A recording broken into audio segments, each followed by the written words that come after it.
A Swift Kick in the Ass, episode 61. All big changes start with a swift kick in the ass. Join the journey of lifelong friends, John Curren and Tom Stewart, as they make conventional thought bend over and take a boot to the keister.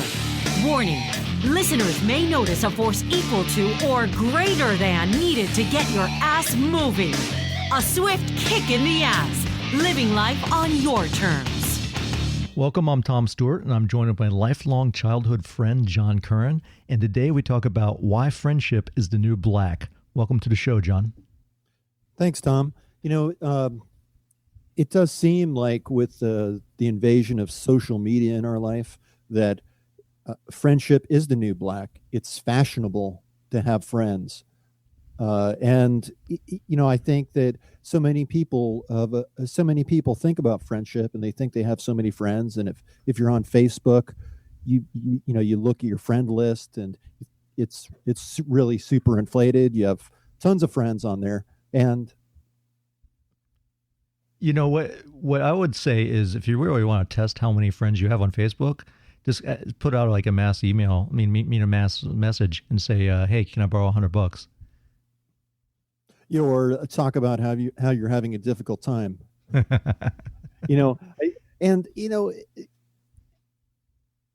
used to have a great analogy, and just envision that you're talking with your friend, or you're talking to somebody about dogs, and you're having this great conversation about your love for dogs and how furry they are and how their breath stinks and they love cookies and they're wagging tails and all that. And this goes on, you're having a great conversation, but as you go deeper and deeper into the conversation and you start asking this person questions, you discover that, you're really talking about two different animals. You're talking about a German Shepherd, and the other person's talking about, a Chihuahua or a Pickapacapoo, just because it's fun to say. But, it's really, and I think this happens in many different aspects of our life, is that we use these generic terms like friend, and it means something different to each and every one of us. I think the same thing holds true for chili. My wife comes from Ohio, and she likes the Cincinnati chili, which has chocolate and cinnamon in it and no beans. And I'm like, that makes no sense to me. That's not chili to me. Chili is Texas style, with beans and meats and, tomato sauce. And it's just, it's a different animal. It's a different food.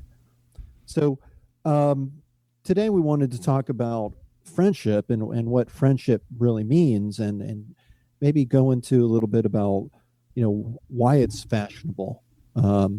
People like to have friends, right, Tom? What's wrong with having lots of friends? No, absolutely. But you can probably count your true good friends on one hand, correct? Because it's hard to me. Friendships are work, and they take time. So, in order to have a bunch of different friends, it's kind of impossible, because it's really difficult to get to that level of understanding of someone. It's just like you can't have, it'd be difficult if you had multiple spouses, right? It's God, yes. Yeah. So I can barely handle everyone thinks, oh, that'd be awesome. But, you see these, there was a show once about the Mormon guy that had a bunch of wives, and, it wasn't fun and games for him. He always had, some kind of problem. And, it's hard to be able to get that intimate with that many people. I think that's a great story we can draw on, Tom. Because it's a great example. So everyone thinks that it's great. You have multiple wives, and that kind of sounds intriguing, I guess, to some people. I don't necessarily want. I don't want more than one wife, but there's aspects of it which sound pretty good. 5 women. On the surface, that sounds great, but the reality is that each one of those relationships it stands on its own. And if you can't devote yourself 100% to that relationship, that guy needs to spread himself out amongst 5 women. Right. And you can't treat it like objects, because I think that's what first happens to people when they think about it, they go, "Ooh, 5 women, man! I'm gonna have a party." But yeah, it's not gonna happen like that. And Big the same pillow kid, fights every night. right? And the same goes with friends. Sometimes, if you ever noticed, like especially when you were a kid, think back, like when you had like a third person, and sometimes one person would feel like the third wheel because two other friends would kind of like hang out closer, or and Dynamics. yeah, yeah. So it's really hard to be for the group friendship. It's fine getting together and a thing, but you need that one-on-one time to kind of to get to know each other. Yeah, it's the dynamics is pretty interesting. I have teenage daughters, and actually, that Anna's only 9, so she's not a teenager yet. But they have sleepovers, and Anna's birthday's coming up in May, and she's talking about having a sleepover and how she's going to have all these girls coming over, and she's mentioning who they are. And I didn't say anything, but I'm thinking, man, this is just trouble. This is just these girls are going to be, what you have to be so careful with these group dynamics. If it's interesting, like if I remember back when you and I were kids, Tom, we're best friends growing up, grew up on the same block, but you throw some other kid into the mix, and boy, it just changes. Yeah, I mean, there was plenty of times that we were enemies. We couldn't stand each other, and a lot of it had to do with the other kids were hanging out, influencing us. I remember, doing lawn jobs on your house and, with some other kid or something, and you coming out and yelling at me and chasing us and, that kind of stuff. It took me 30 years to finally get you to admit that, bastard. But, we're going to talk about this later, sir. I'm just kidding. I think this is great because it really is key to our message here. And what is friendship? What does that mean? Tommy and I have known each other since we were little kids. We open up our show talking about how we're lifelong childhood friends, and now it comes out, they were enemies. But it's true. I mean, there were times where we were really mad at each other. I just was thinking that there's probably some people that don't know what a lawn job is, so I should probably explain that. In South Florida, we have these like nice grass swales. There's like a sidewalk where we grew up, and so there's your house. You grew up on a sidewalk? The grass area, the sidewalk, and then you have a swale. Right, the swale is really technically not your property; it belongs to the city. However, it's you have nice grass on it, and one of the popular things when we were in high school was especially when you got your first car, was to drive onto someone's yard and hit the gas real fast and accelerate, and it burns up that whole swale and leaves big tire marks. So it was a way of like burning people, and that was one of our fun things to do to people that maybe you didn't like or whatever. And that's why John would be a little disturbed that I gave him lawn jobs. Yeah, that didn't happen too often, but I mean, they leave a lasting scar, Tom. Yes. So totally got sidetracked. Sorry, derailed from the lawn jobs and what that means to people and how that has to deal with friendship. I guess what it actually is saying is that friendships can survive lawn jobs. Friendships can survive arguments and disagreements. I mean, do you really want a friend who's going to agree with you, on everything or not call you out when you're wrong? One of my great friends, Scott, in college, he actually sat me down and told me that I was being a real jerk. It's, no one wants to hear that you're being a jerk. But when he sat me down and he told me I was being a jerk, it was really hard to take. In fact, I didn't really believe him. I thought he's just a drama queen, and he's just blowing it out of proportion. But the more I thought about what he said and why he would say it, and asking myself some questions about what he would gain from bringing up that conversation with me, the more I realized how right he was, I was being a jerk. I was near graduation of college. I had worked really hard to get to that end. Just to graduate had been just just worked and took a lot of time and patience and dedication and effort. And I really felt entitled. And I had a really good looking girlfriend, and I had a car and a motorcycle, and I had all these things. Like all these things in my life were starting to come together, and I felt great about myself. And I was acting like a jerk. I mean, he called me out. And the more I thought about it, the more I thought, man, that's a true friend who would say, you know what, John, if you keep heading down this road, you're going to become someone that you really don't want to be, and you need to be careful. And he had everything to lose and nothing to gain from that. But even though that was 30 years ago, I still remember that very vividly, and I think about it a lot, quite often. That's as opposed to the if someone has like a man crush on you, right? That's someone that would, basically be like a yes man and say yes to everything you do, or agree with everything you do and agree with everything you say, every standpoint you have. And I'm sure you've had these sometimes at work, you'll meet these kind of people that, just like they want to be part of your world. So everything is, oh yeah, me too. Yeah. So friendship, the way I view friendship, it's really a contract, and it's not even a spoken contract. It's not written. There's nothing really. It's just a known entity, that a contract between at least two people, on terms that they would maybe even not even define. I mean, it's very loose. What is a friend? What does it mean? And I think finding a true friend, you find someone who you can relate to, that you almost, are the same people, but you're in different bodies. You think a lot alike, you have a lot of the same interests, likes and dislikes.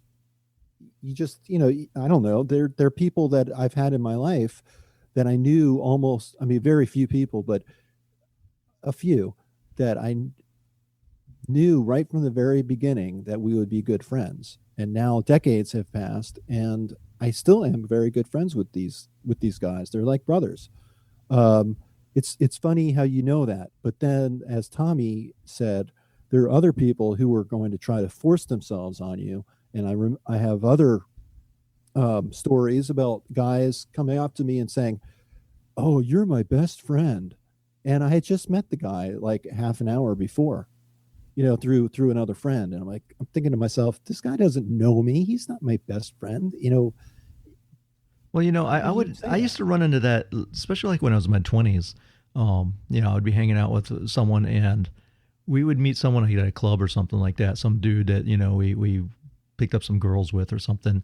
And all of a sudden he wants to be like our best friend, and before you know it, then he's kind of like weaseling his way in, trying to split me and my other friend up. Not split us up, but just kind of like, trying to get in the way a lot, and it was just like this guy came out of the blue, and yeah. It's very, I don't know, it's off-putting. It's kind of creepy. Yeah, it is. It's like a single white female, that movie where the girl just like wanted to assume someone else's identity.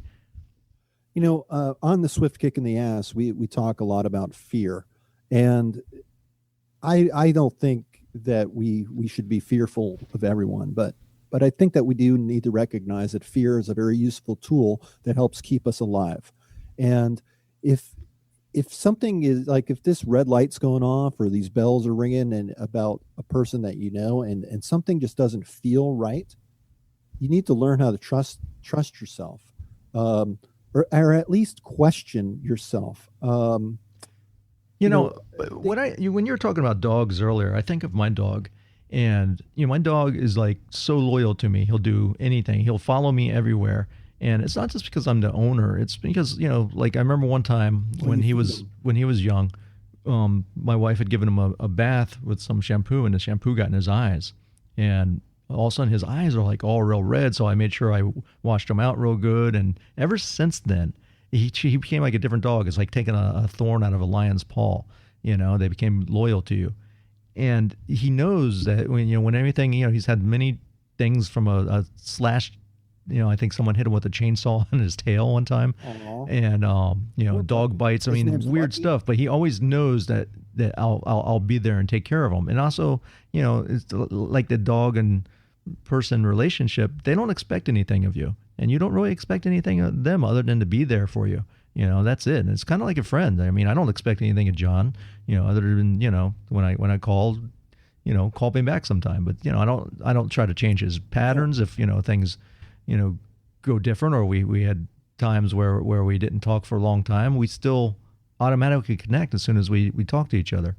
And I think it's that I show appreciation for him. I respect him, and I trust John, and he trusts me. And I think that's a huge one, man. If you don't trust someone, it's very hard to have any kind of relationship with them. Well, I think too, going back to a friendship being a contract between two people. I think the strength of the friendship is going to depend on how strong those individuals are on their own. Can they stand? Are you a friend to yourself? Can you tell yourself difficult messages? Can you tell yourself you're being a jerk? Can you ask yourself and figure out why you're thinking a certain way? Are you thinking about things logically? Are you thinking about things emotionally, or and letting emotions drive your decisions? Are you being influenced by this person? And if you are, why? Are you allowing yourself to be that way, or does that person perhaps have an agenda? Are they getting something out of that relationship? Well, we talked about this on our last show. You want to be a healthy influence. There's very toxic there can be toxic friendships where they're bringing you down.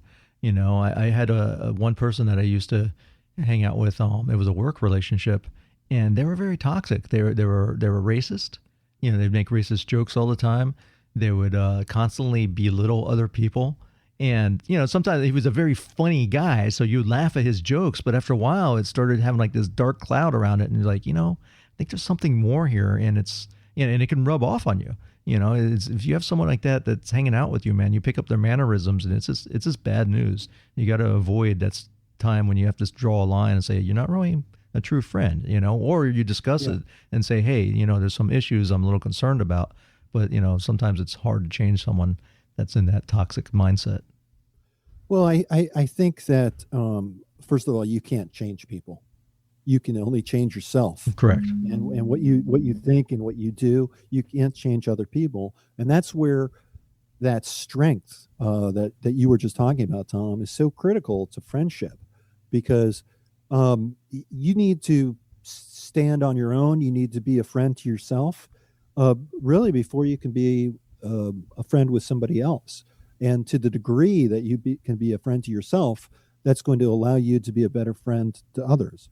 Like if you can be open and honest with yourself and accepting of yourself, you can also be open and honest and accepting of other people.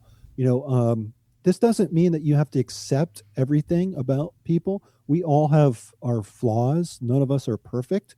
But I think true friendship is recognizing these flaws and still loving or being a friend with that person regardless.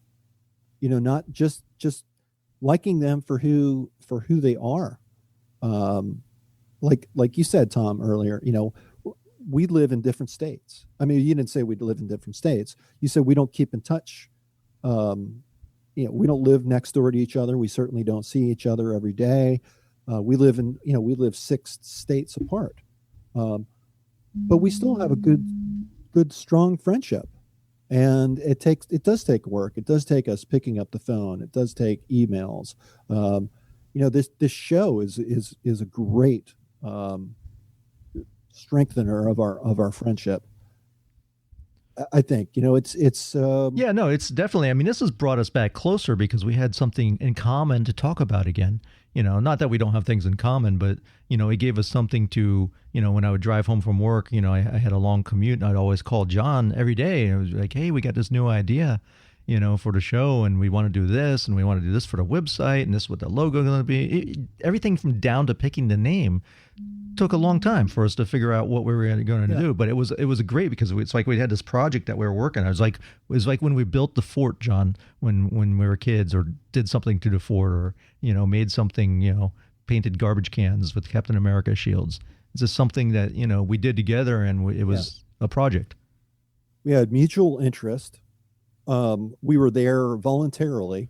It's funny because as I'm hearing myself talk about this, and I'm thinking about our gamification episodes, and about aspects, making your life a game, and how you need to be a volunteer. In order for your life to become a game, you need voluntary participants. You need challenges. You need objectives. You need a way of measuring and keeping score to know if you're getting ahead. And same thing with friendship. You need to be able to stand on your own. You need to have mutual interests. You need to have trust. I think self-identity and self-awareness also helps you make for a better friend. So now when we were 14 years old and we decided to go to the local sports store, and remember we bought those shorts, and they were like football shorts. That, The thing is that the way football pants lace up, they make your crotch look bigger. And as a young teenage boy, we realized that all the girls' eyes would go directly to these pants, so we'd wear these shorts. So yeah, it was probably weird. It's just like you see teenage girls, they'll dress like the same, and they'll have like the same outfits sometimes, or it's just they like that kind of stuff. So luckily, me and John don't wear those shorts anymore, and we wouldn't wear them at the same time if we did. Yeah, and we that's an awkward part of friendship. Honestly, I mean, I don't see anything really awkward about those shorts. I mean, the dolphin shorts, like the running shorts. Well, Mick Jagger used to wear them.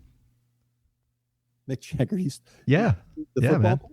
The football short things. I've seen him on stage with them. I think those will make a comeback. Yeah, let's do it, man. Let's bring back the football shorts. And if you think we should bring back the football shorts, you just write us. Hey man, at least it's not those little dolphin shorts, the ones that the runners would wear that were like real short shorts.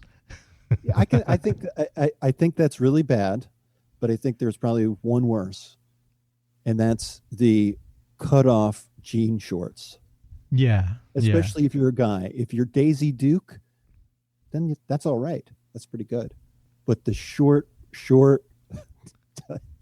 It's funny. I was laughing with my daughter yesterday, telling her how, we were talking about my father, how my father would, he was like the typical, very strict, back from the 1950s era thinking. And like I'd come home with a pair of jeans that had holes in them, right? And I bought them like that.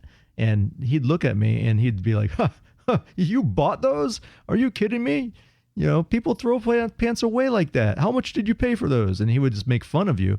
I remember I bought a pair of Pumas sneakers when I was in high school, and it was like $70. And he wouldn't let me live that down because he couldn't believe I paid $70 for a pair of shoes just because they were trendy, or we went through the whole era in the 80s with the parachute pants.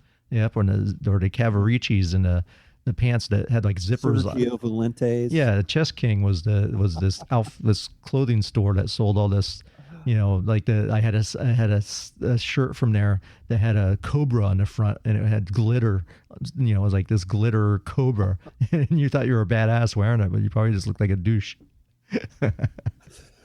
That's so funny. It brings back so many memories of muscle shirts and the Capizios, which are those really pointed leather shoes. Yeah, man. They call them fence climbers.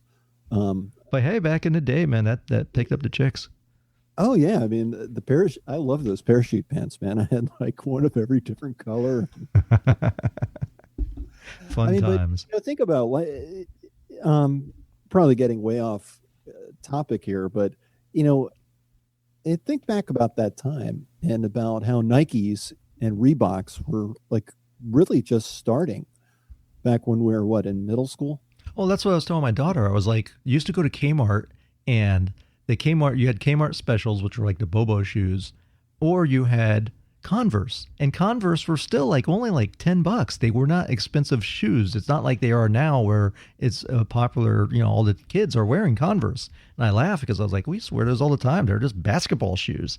It was no big deal. Yeah, with no support. Yeah, there was nothing to them, and there was back then they didn't have color. They had white and blue, I think, dark navy blue. That was the Converse. Yeah, so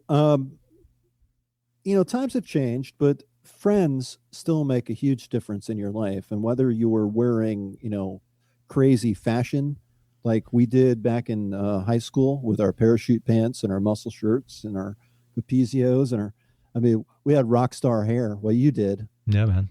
Tommy had the golden mane of hair and the linen suits. I remember Tommy wearing a linen suit with the fedora hat. That was Yeah, I remember that. It was when we went to Disney World. Was it? Yeah. We went. Okay. I had that, and we went. We went with my mom and dad. We were going to go to the Smoky Mountains, and we got that car accident. Remember?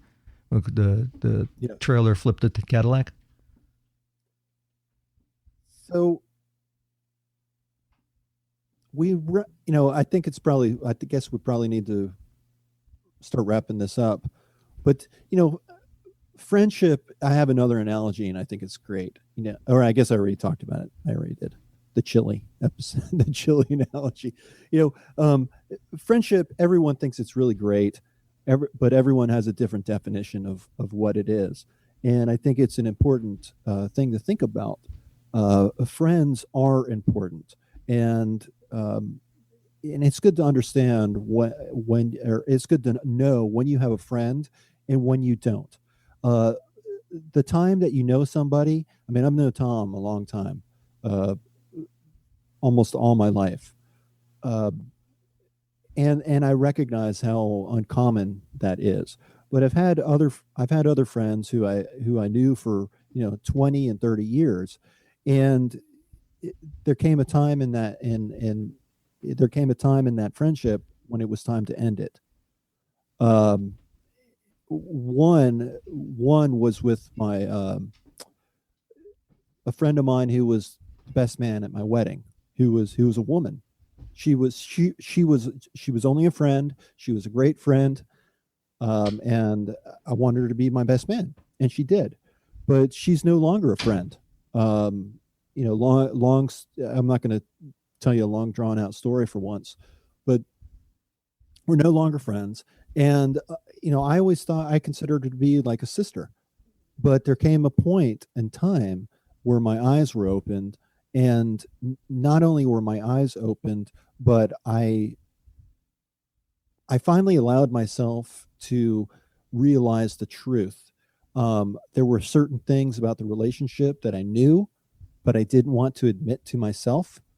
And such as, I think friendship needs to be a two-way street. And it was a very one-sided relationship. We always had to go meet at her house. We always needed to do things that she wanted to do. It was really on her terms. And I don't need friends like that. I have plenty of good friends friendships that are a two-way street. Right. It's a give and take, man. Yeah. So, that was one of the toughest decisions I think I've ever made in my life, but I'm thankful for it. I have a few other examples too of friendships that, I said that was it. Toxic relationships. If you have a friend in your life who continuously brings you down, keeps getting you in trouble, and is taking you in a direction, pulling them in a direction that you don't necessarily want to go, you need to really think long and hard about that friendship and whether or not you choose to continue it. I remember when I broke off friendship with one of my friends from high school. I remember that instant when I was walking away and the smile on my face, grinning ear to ear. Walking away from that situation was something I'll always remember, because it was something that I really needed to do, and sticking up for myself and standing up and putting my foot down and telling them, you know, if you say a word, I'm going to punch you in the face. I didn't punch him in the face, but, you know, just saying that made me feel good. And it gave me a lot of confidence and trust in myself. And I was being a friend to myself by doing that. Well, you know, we might encourage our audience to, if they have someone that they haven't reached out to in quite a while, just because, you know, life happens, maybe take a chance and, you know, send someone a message on Facebook, or, you know, reach out somehow, or look them up and find them and say, hey, you know, how have you been? How are things going? And see if you can rekindle that friendship. Because, you know, I mean, you have time invested and things don't change. I mean, I met John when I was 4 years old, and yeah, we've changed as people, but we're still the same, if you know what I mean. It's this, you know, we're still the same guys, same kids, just in grown-up bodies. And I can pick up John, you know, there was times where I didn't talk to you, maybe over a year, maybe longer than that. Yep. And I'd call you and it would just be like, you know, like. It was like yesterday. Yeah, exactly, man. So reach out to someone that you've already established a good relationship with and see where they are and see if you can bring that friendship back together.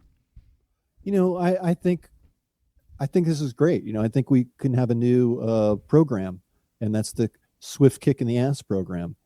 You know, you contact a person, a friend you haven't spoken to in a long time, and give them a good swift kick in the ass and say, "Hey, buddy, how you doing?" You know, get their attention. Say hello.